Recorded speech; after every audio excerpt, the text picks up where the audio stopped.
মুম্বাইয়ে কাজে গিয়ে অস্বাভাবিক মৃত্যু হলো এক পরিযায়ী শ্রমিকের। মৃত পরিযায়ী শ্রমিকের নাম শাহাবুদ্দিন শেখ, বয়স ৩৬ বছর, বাড়ি হরিহরপাড়া থানার মহিষমারা গ্রামে। পরিবার সূত্রে জানা যায়, প্রায় ৪ বছর ধরে স্ত্রী সন্তানদের নিয়ে মুম্বাইয়ে কাজ করতেন মহিষমারার যুবক শাহাবুদ্দিন। শুক্রবার হোলির রাতে মদ্যপ অবস্থায় ভাড়া বাড়ির সামনে পড়ে থাকতে দেখে স্ত্রী নার্গিসা বিবি। উদ্ধার করে চিকিৎসার জন্য স্থানীয় স্বাস্থ্যকেন্দ্রে নিয়ে গেলে চিকিৎসকেরা শাহাবুদ্দিনকে মৃত বলে ঘোষণা করেন।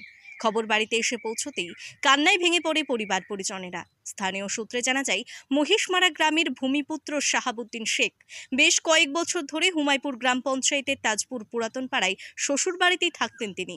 সংসারে রয়েছে স্ত্রী সহ এক পুত্র ও এক কন্যা সন্তান। মৃত্যু নিয়ে ধোঁয়াশা পরিবারেও। মৃত্যুর খবর পেয়ে মৃতের শ্বশুর বাড়িতে পৌঁছান হরিহরপাড়া ব্লক তৃণমূল সভাপতি আহাতাবুদ্দিন শেখ ও পরিবারের প্রতি সমবেদনা জানিয়ে পাশে থাকার আশ্বাস দেন তিনি। মৃতদেহ বাড়িতে নিয়ে আসার তোড়জোড় শুরু করেছে পরিবার।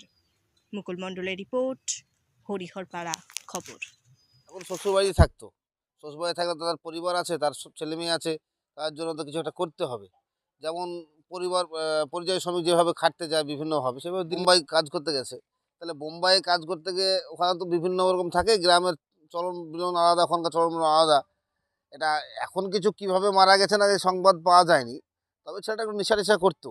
এমনও হতে পারে হয়তো নেশা করে রাস্তার ধারে কোথাও কোনো অ্যাক্সিডেন্ট হয়েই তো পারে, না হওয়ার কিছু না। এখন সব অন্ধকারের মধ্যে, মানে সঠিক কিছু বলা যাবে না, যেহেতু এখনও লাশ আসেনি। লাশ যতক্ষণ না আসবে ততক্ষণ পর্যন্ত সঠিক কিছু বলা যাবে না। আসুক, তারপরে দেখা যাক।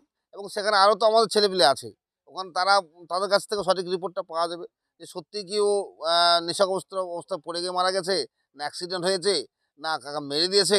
এই বিষয় নিয়ে তদন্ত না হলেও কিছু বলা যাবে না। সে পুলিশ মৃত্যু নিয়ে ধোঁয়াশা। কিন্তু ছেলেটা পরিযায়ী শ্রমিক, কাজ করতে গিয়ে ওখানে মৃত্যু হয়েছে, দুঃখজনক ব্যাপার। তার ছেলে মেয়ে আছে, তার ভবিষ্যৎটা, ছেলে মেয়েদের ভবিষ্যৎ নষ্ট হয়ে গেল। একটা মেয়ে তার স্বামী হারালো, তার বাবা, একটা বাচ্চারা তার বাবা হারালো। এটা খুব দুঃখজনক ব্যাপার, যা